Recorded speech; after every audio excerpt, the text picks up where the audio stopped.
But anyway, not here to talk about that. Here to talk about morning routine. So we've had 3 parts to the morning routine. This is the 3rd one. First part, we spoke about physical. So we spoke about the body, how to get our body ready, prepared for the day, to greet the day. So we spoke about breathing. We spoke about hydration. I'm doing quite well. Look at that. Doing that already. Breathing, hydration, and movement.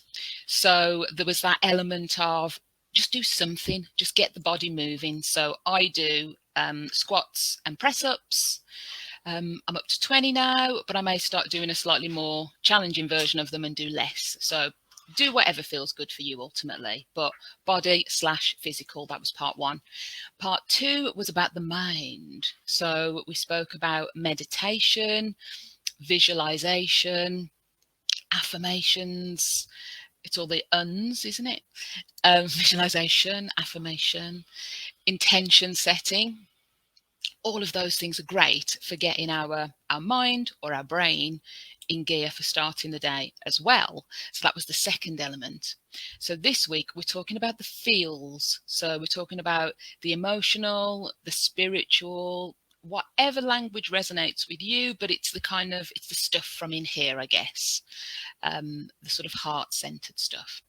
So by covering all 3 of those categories, you end up with a really solid morning routine that covers everything you need for that balance to start the day in a really deliberate, purposeful way that's going to make the day much more successful than when you roll out of bed like, oh God, and then just kind of fling yourself into it at 100 miles an hour, because that's just not effective. It's like we're not prepared for it. It would be like, buying a new car and just taking it around bloody Silverstone.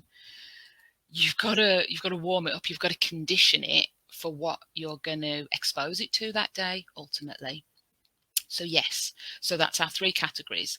So today, on the emotional or heart-centered side of things, we're going to talk about 3 things again. And just to reiterate, you don't have to do all of the things that I'm saying. That would be like 9, 12 things, which would be quite overwhelming. By all means do that, because the more you do, the better. And the more you experience, the more you find out what you like, what you don't like, what you could maybe modify, so that it does feel more natural and, part of you and suits your personality, your lifestyle, your way of thinking and working. So yes, first of those 3 is kindness. So how can you bring more kindness into your life, into your world? And there's a lovely meditation called Lovingkindness Meditation, or LKM. So this would fulfill 2 criteria, really. It would be that injection of kindness, but it's also meditation. So it's very much a centered mindfulness practice. So it counts as one of those mind, within that mind category. So you can double up on these things. They don't have to be all separate things. You get 2 for the price of 1 with that activity.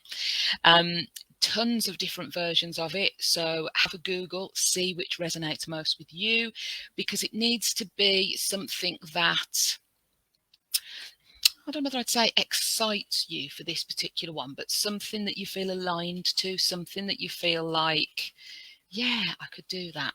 Yeah, I can see how that would benefit me. But LKM, Loving Kindness Meditation, is about expressing some kindness to ourselves, expressing kindness to those close to us, and then extending it and expressing that kindness to the whole world, or to, huge populations and groups of people. So really, really heart-centered, just a really nice practice to get into doing. And it really gives you those feels. It's, it's quite emotional to do, and it may sound a little bit sappy, but try this stuff. Be open-minded. If there's one thing that I've learned in the last year or so, it's exactly that. Be open-minded, try this stuff, because you could try it and go, that's not for me. Great. It's not for you. Equally, you could try it and go, do you know what? I really enjoyed that. And you would have missed out on that amazing opportunity if you'd stayed close to that possibility. So that's the first one, kindness. Second one, gratitude.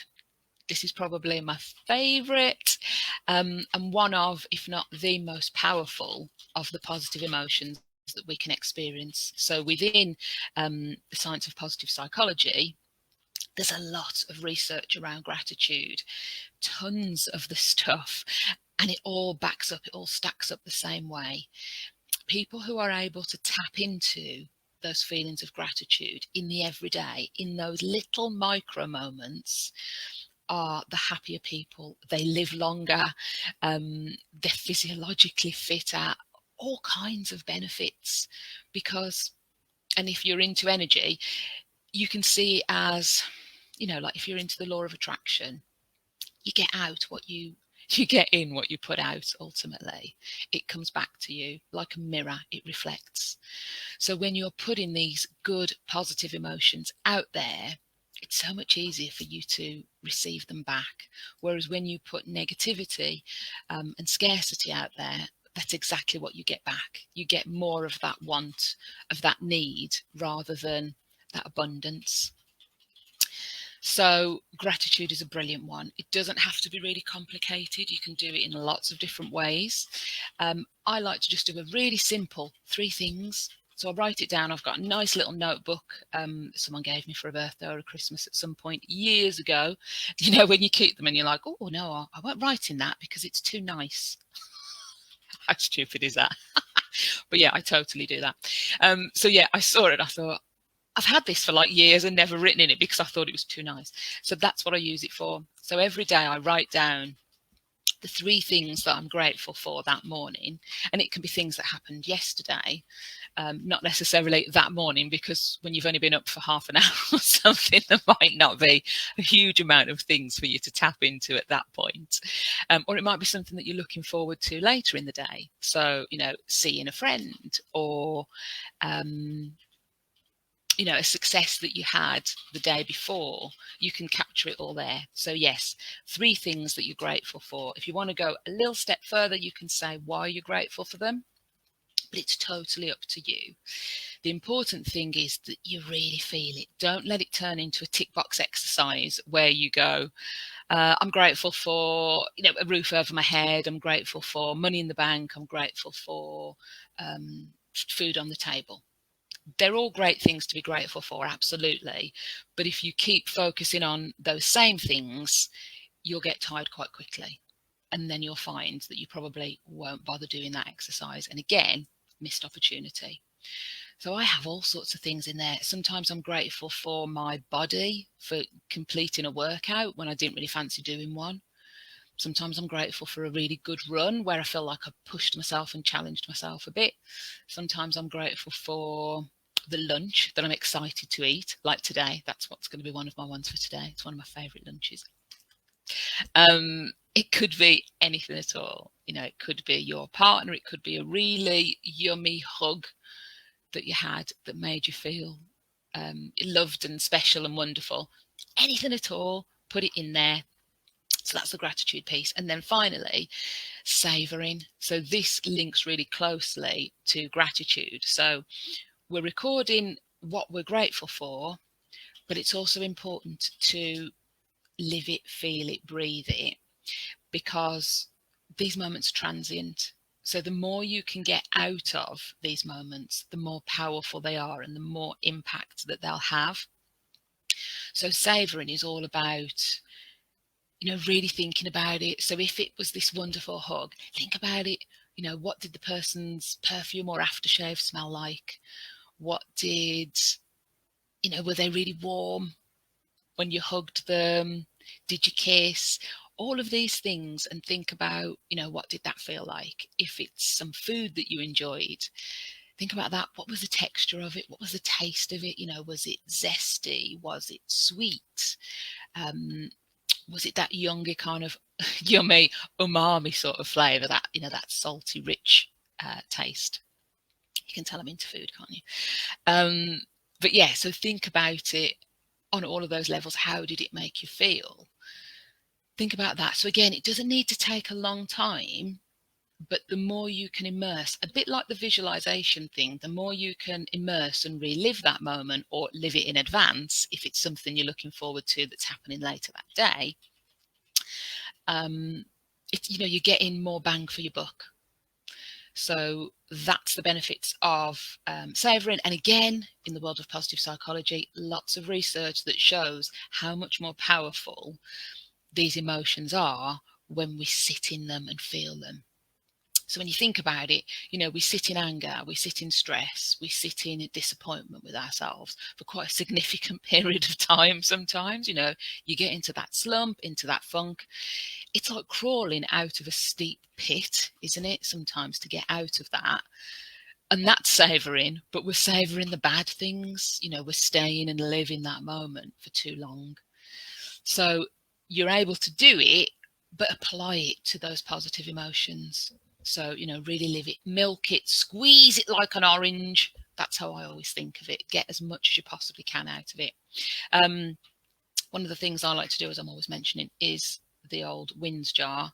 And that's a really nice way to look at kind of savouring and gratitude as well. So I put in there what my wins are for that week. So, what's gone well, basically, what I've learned. So what's happened that I've gone, ooh, let's not do that again. Or that was amazing, let's totally do that again. They will go in there. And also things that I'm grateful for will go in there. And then at the end of the week, I'll read through them all again. So that's part of that savouring process, because you wouldn't believe how many great things happen in life and you totally forget because you didn't grab it in the moment that it happened, and then it's gone forever. Whereas writing them down means that you're actively looking at them, observing them, getting those positive emotions from them in the moment. And then when you revisit them at the end of the week, you're getting them all again. So you're getting double. And then what I also do, I staple them together in a bunch for that week, stick them, file them away. And then at the end of the month, you can look at all of those things that you've achieved, all of those wonderful things that you've learnt, great things that you've done in terms of those wins, beautiful moments that you felt really grateful for. So you're getting kind of 3 goes from each of those little moments. So really, really important in terms of readdressing that balance of negativity and positivity. So that's it. That's the third in the series of 3 in terms of that magical morning routine. I really urge you to give it a try because, like I say, what have you got to lose by giving it a try? I've